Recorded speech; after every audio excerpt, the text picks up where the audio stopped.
أنا هلأ بسيدة بشويت بدي أخبركن شوي عن قصة هالكنيسة، شو تاريخها، وعن الحجر يلي بقلبها شو قصته وشو الناس بتحكي عنه. سيدة بشويت عمرها أكثر من 1000 سنة وموجودة بضيعة العلو 1300 متر حد ضيعة الدير الأحمر. هيدي الكنيسة كل الناس بتجي عليها شو ما كانت طوايفها وشو ما كانت أديانها، لأنه بهالكنيسة بشفاعة أمنا مريم العذراء نقدر نحصل على كل الطلبات اللي بنطلبها إذا كانت لخيرنا، وكمان بنحصل على شفاءات إذا في أمراض مستعصية. تمثال سيدة بشويت يعني العذراء اللي لابسة توب كحلي عليه نجوم، هيدا التمثال جابوه من فرنسا سنة 1904 من بعد ما احترقت أيقونة سيدة الرعاة اللي كانت موجودة بالكنيسة. بيقطع رهبان من فرنسا من مدينة بوما وبيوعدوا الأهالي إنه رح يجيبوا لهم تمثال للعذراء من المدينة، وبالفعل هيك صار، ومن وقتها تمثال العذراء اللي لابسة كحلة مع نجوم موجود بسيدة بشويت. الحجر الصغير يلي موجود بهيدي الطاقة هيدا له قصة طويلة. قصته إنه هيدا الحجر كانوا يسموه الحمية، كان عمود طوله 3 أمتار ينحط حد المذبح بالكنيسة. بالزمانات من 170 سنة الأمير حرفوش من منطقة بعلبك عمل غزو على سيدة بشويت وقرر ياخد هيدا العمود. لما اجوا الشباب تاياخدوا العمود أخدوه وحملوه، وهن ورايحين الأحصنة بس وصلوا على سهل البقاع وقفوا ما عادوا يمشوا. يديرون صوب السهل يوقفوا، يديرون عبشويت يمشوا. قرروا الشباب يناموا وتاني يوم يشوفوا شو بدهم يعملوا. تاني يوم بيوعوا ما بيلاقوا العمود معهم، بيرجعوا بيروحوا على سيدة بشويت بياخدوا العمود بيحملوا، ونفس الشي بيصير معهم على 3 مرات. ثالث مرة السيدة بتظهر على الأمير وبتقله هيدا العمود للكنيسة، بتردوه على الكنيسة.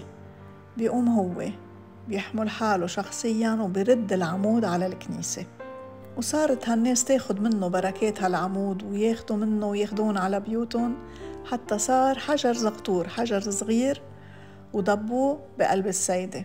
هلأ الناس تجي على سيدة بشويت بتحط ايدها على الحجر وبتدهن جسمها محل ما في عندها أوجاع وبيشفوا، أو حتى بيحطوا المسابح تبعهم ليباركوها. بال2004 صار في ظهورات للعذراء بسيدة بشويت، والعالم من كل لبنان اجت بمختلف الطوائف مختلف الأديان، عالم تجي من برات لبنان يجوا تيتباركوا من السيدة وياخدوا شفاءات لأمراض مستعصية. عن جد كان شي بمجد الخالق، الناس تفرش على الأرض وتنام، صلوات للعذراء وصلوات لله وتضرعات مشان الناس تشفى وتحصل على طلباتها. بال2016 صارت الأيقونة بالسيدة ترشح زيت، ورجعت عن جديد الناس تتوافد على سيدة بشويت حتى تاخد بركة من الزيتات. وثاقبت إنه في مرة اجت على الكنيسة أخذت الحجر وأخذته معها على بيروت، بس وصلت على بيروت اطلعت عليه ما لقيته بجزدانها، حملت حالها هي وجوزها ورجعوا على سيدة بشويت يخبروا لأبونا. هونيك بيلاقوا الحجر بعده بقلب الكنيسة.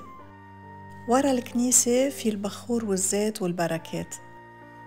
هيدا الزيت من الزيت يلي رشح من الصورة خالطينه بزيت زيتون وبيحطوه العالم تاخد بركة منه.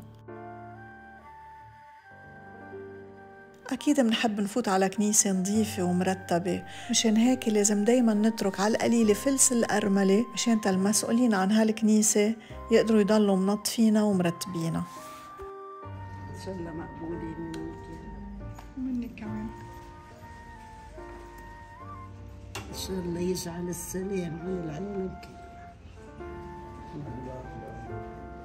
كله يا رب. سترك ميرسي مدام، وزيارتك مقبولة حبيبتي. وزيارتك أنت كمان، ميرسي.